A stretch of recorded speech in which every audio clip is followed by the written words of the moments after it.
What are you worth? How do you even begin to consider this question? Is it based on the experiences you've had, the places you've been, the lives you've touched, the lessons you've learned? Or is it based on what you own, the money you have, how good you look, how expensive you look, how other people value you, how much more you have than others? We all think of self-worth in different ways, depending on our culture, our beliefs, and the societies we live in. But at this current moment in human history, consumerism has dominated the conversation, leading us to believe that a life worth living can simply be bought. If, as they say, it really is all about the journey, then why do we so often only seem to care about the souvenirs? Well, for one, the material is easy to keep track of. Material things are symbols for smart investments, money well spent, or a bargain successfully tracked down. They are trophies of achievement, sometimes literal, sometimes more abstract. There's actually something kind of beautiful about the imagination it requires to imbue inanimate objects with so much meaning. It traces a legacy of human evolution, one that formed societies, developed trading systems, and honed artisanal crafts. But this legacy has taken a different direction over the last few centuries. A parasite attached itself to the inherent human culture of exchange, bringing with it exploitation, enslavement, and genocide, as well as environmental destruction, irreversibly damaging our planet.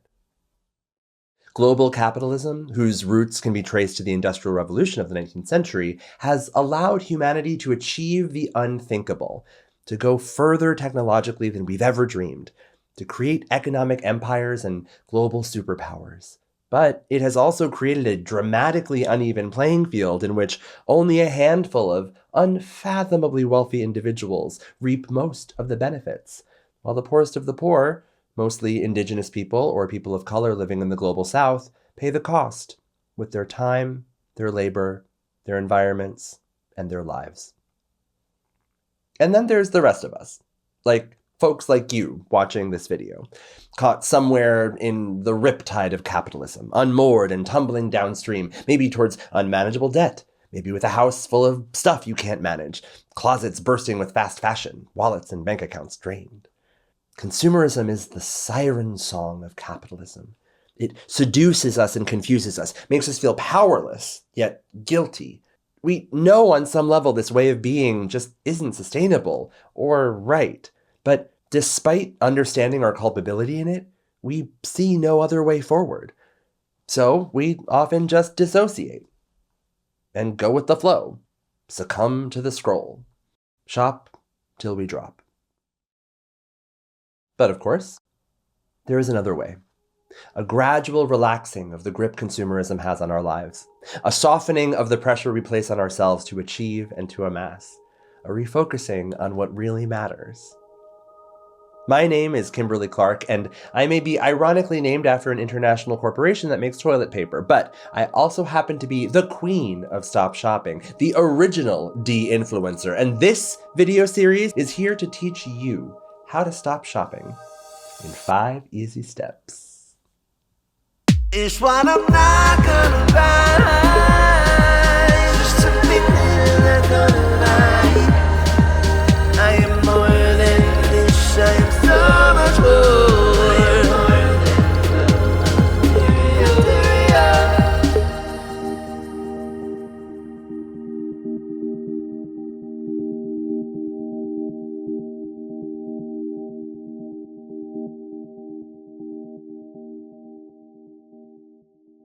I've been doing drag for almost 10 years at this point, and I've learned most of what I know about makeup from YouTube, which means I've been exposed to some pretty egregious displays of consumerism. Before I did drag, I really didn't pay much attention to the beauty industry as it exploded at the turn of the 21st century, nor to any of the convoluted ways companies would market makeup.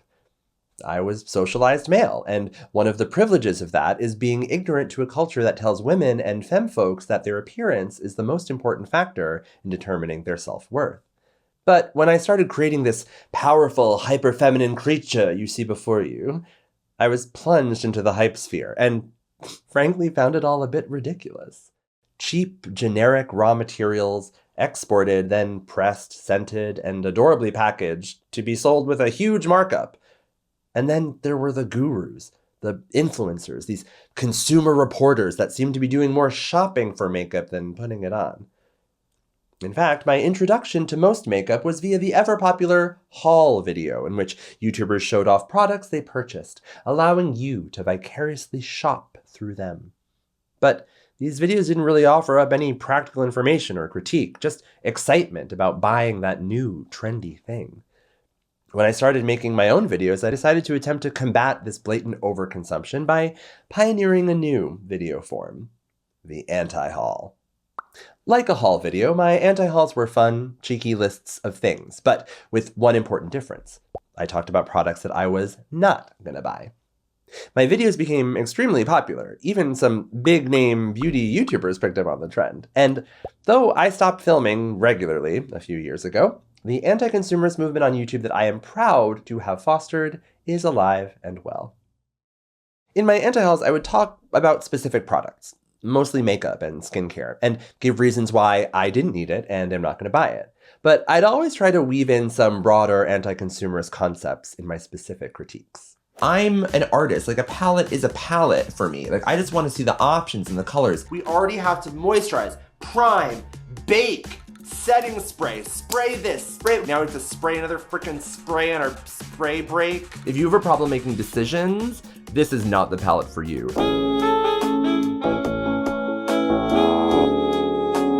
Corporations. You just can't trust them. No, don't need it, not gonna buy it. It's a bad cycle, don't do it. You would never buy these if they weren't in a set. I don't need it, I'm not gonna buy it. I'm not gonna buy any of the Stinky Peach collection. I don't care if there's a freaking purse. Gimmicky. No. Do not buy something just because it is on sale. This is not fair. It's not fair to have a makeup vending machine at the airport. No, I don't need it, I'm not gonna buy it. No surprise, don't surprise me. I don't wanna be surprised in that way. I don't wanna be, oh, surprise, it's a foundation, that's not my skin tone. The way I was responding seemed surprising and new. So many people told me that my voice was a breath of fresh air in the beauty community and that they'd never seen anything like it. But what I was doing wasn't new to me.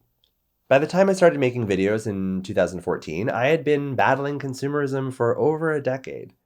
When I lived in New York City in the early 2000s, I got involved in post-9/11 actions protesting the war in Iraq, mainly with Reverend Billy, who is an anti-consumerist preacher of the Church of Stop Shopping, a character created by educator and activist Bill Talon.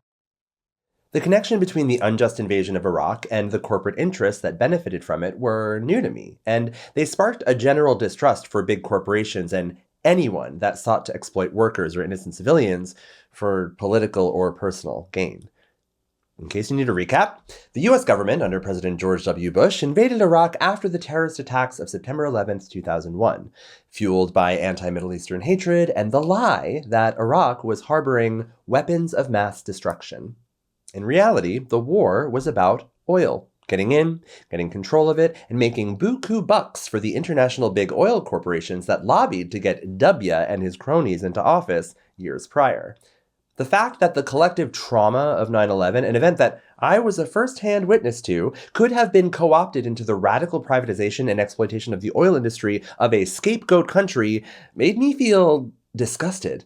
My trauma was being used to traumatize others in order to make a small group of wealthy individuals wealthier. Who were these scumbags at the top? Could anyone really be that greedy? Some years later, I attended a town hall meeting about the potential hydraulic fracturing or fracking for natural gas in the New York watershed. There were about 700 people in attendance speaking out against the endeavor, and only one executive from a natural gas company supporting it. He vehemently denied the overwhelming evidence of the massive health risk that fracking the largest unfiltered water supply in the US would obviously be. He was greatly outnumbered, not just by socially conscious activists and concerned citizens, but by facts and legitimately accredited doctors and scientists who backed them up. The data was not controversial. It clearly showed how this kind of drilling would cause people that live nearby to develop all kinds of health issues, not to mention the potential to poison the drinking water of around 9 million people in the NYC metro area. It was almost unanimously agreed on that this was a really, really bad idea. Yet, here he was, choosing profits over people. How could this guy sleep at night, I thought, knowing how willing he was to put people in harm's way? Is there really a salary that could make someone disregard human life that easily? Seeing him in the flesh changed my worldview. I'd always had an abstract understanding of how capitalism worked, but I don't know if I really, truly believed that anyone would be that cold-hearted, that cognitively dissonant. But this person existed. He was real, sweating through his several $100 white-collared shirt in that poorly ventilated Lower Manhattan auditorium, lying his face off, laughing all the way to the bank. In the beginning of my time here on YouTube, combating this kind of corporate greed was what inspired my anti-consumerist content regarding makeup. I knew that in a very literal way, the industries that produced and shipped millions of plastic compacts full of questionably sourced powders had to be problematic at best. But also, as I'd learned from Reverend Billy, the idea of consumerism itself was also dangerous. There were all these false parasocial relationships that I'd watch YouTubers develop with brands that just seemed really unhealthy. Vloggers would feel betrayed when their favorite brand released a dud, or seen when they made a product that worked just right for them.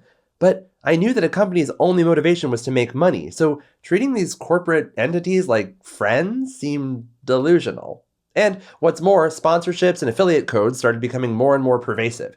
Influencers who prided themselves on their authenticity or realness struggled to keep their credibility while they endorsed products that they happened to get commission on.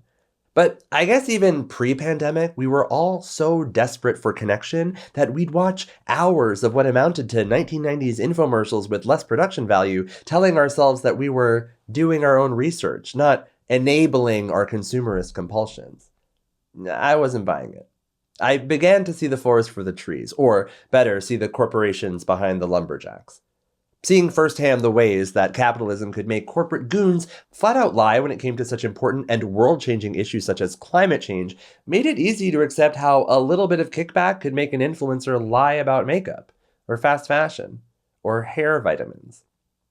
It all reminded me of this thing that my dad's cousin Sandra once said in a conversation I filmed for this little documentary I made about my grandmother Madeline, who you'll all get to know later in this series. We were all up at my Aunt Gloria's house, gossiping about how my grandma loved buying new mattresses. Sandra described a funny situation in which my grandma bought a mattress because of an ad she saw on TV. I had to laugh because well, the girl sat on it on the TV. It looked good. I said, but that's her job. But you didn't sit on it. You didn't have to buy a mattress. But she's fine, right? You're enjoying No, it? they really guarantee everything, yeah. Really, No I problem. love it. Good. Really.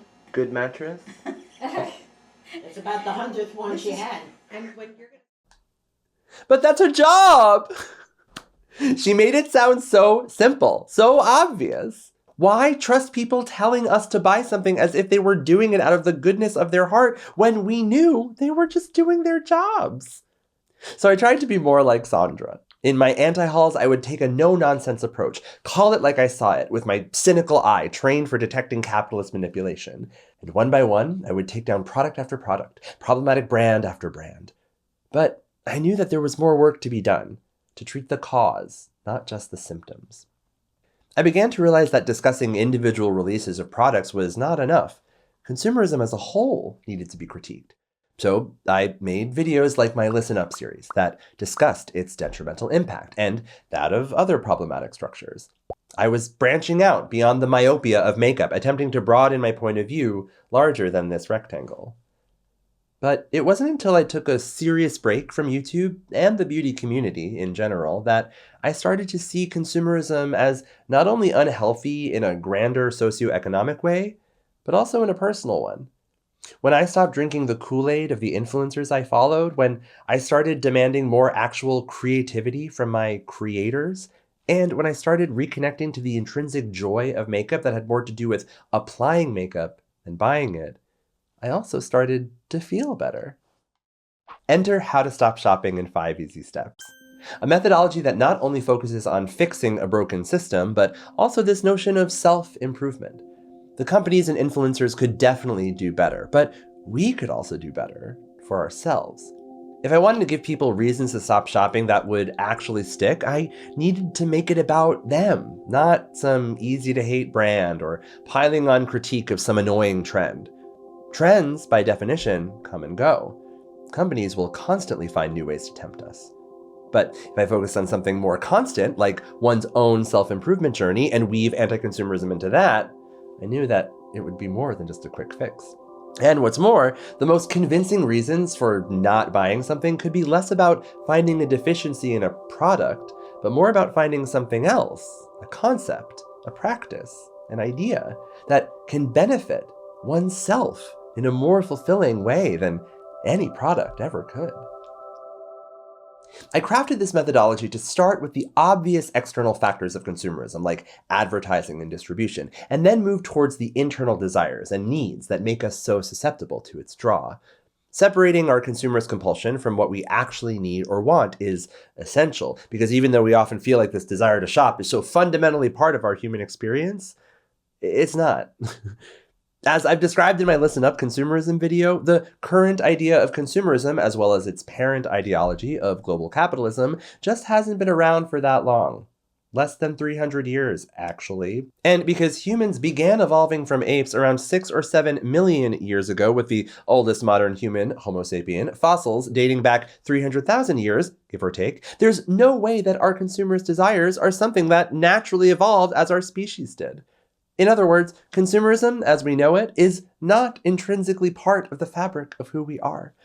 But we do have deeply rooted desires that do date back to those prehistoric, even pre-human times. Ways of seeking out gratification when we feel down, or community when we feel alone. These fundamental desires that predate influencers, advertising, even money itself, go deeper than this superficial want for material things. Once we're able to separate them from the desires that advertisers project on us, we can begin to confront what we really want and need and learn ways to get it. This task, however, can be daunting. So I've broken it down into 5 steps to keep you organized and focused on successfully dismantling your contemporary consumerist compulsion. In step 1, you'll learn to identify ways that products are marketed and see how value is inflated and distorted in order to convince us to buy something. Step 2 teaches you how to understand a more realistic value of what we buy and the true cost of consumerism, which is both an environmental and human one. In step 3, you'll turn the lens inward and find where your desire to spend is rooted. And in step 4, you'll practice some strategies to help combat that compulsion in a practical way. And in the final step, after we've purged the unhealthy relationships we've developed with products, problematic people, and habits, we'll replace them with real community, based on skill and mutual empowerment. My goal is to present an alternative reality to this dangerous trend of hyper-consumerism, to show us that we each have the ability to be happy with who we are, right here, right now. We're not missing something, a lipstick, a piece of clothing, something, anything that will complete us. And that knowledge empowers us to control our own destiny, find our own joy. In the grander scheme of things, it seems like such an insignificant goal. When unpacking consumerism, we'll confront the evils of multi-billion-dollar companies that are destroying our world and the people that inhabit it, as well as complicated social systems that undermine truth and ethics in our society. But an individual can't take on all that by themselves. Instead, if we each focus on what we can change within ourselves and our communities, the larger problematic structure will be reformed as a result.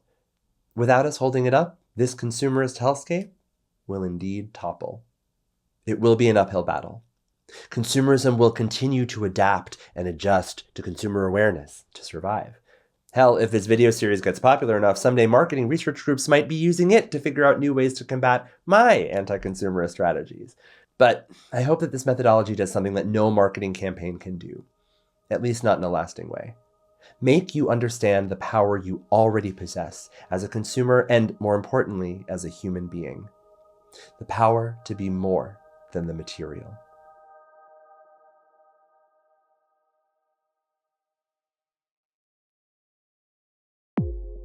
So if you're ready, keep watching this series. Take control of your life and take the first step to stop shopping. But first, let me say thank you to my subscribers, to those of you who have watched my videos, who have shared your own anti-consumerist journeys with me via comments or messages, and to all y'all who've made your own anti-haul videos. I'm grateful to be a member of this community, and I hope that together we can deepen our dedication to what truly makes us beautiful.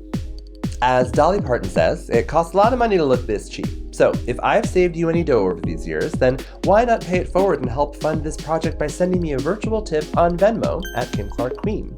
And if you want to support the creation of future videos, then join the House of Clark on Patreon. There you get to enjoy ad-free exclusive content like behind-the-scenes footage and even supplemental videos for this series. My patrons are the reason this series exists, so I want to give a special thank you to them for their continued support. Thanks for watching, and I'll meet you at step 1, identify selling. As always, I'm Kimberly Clark. Bye!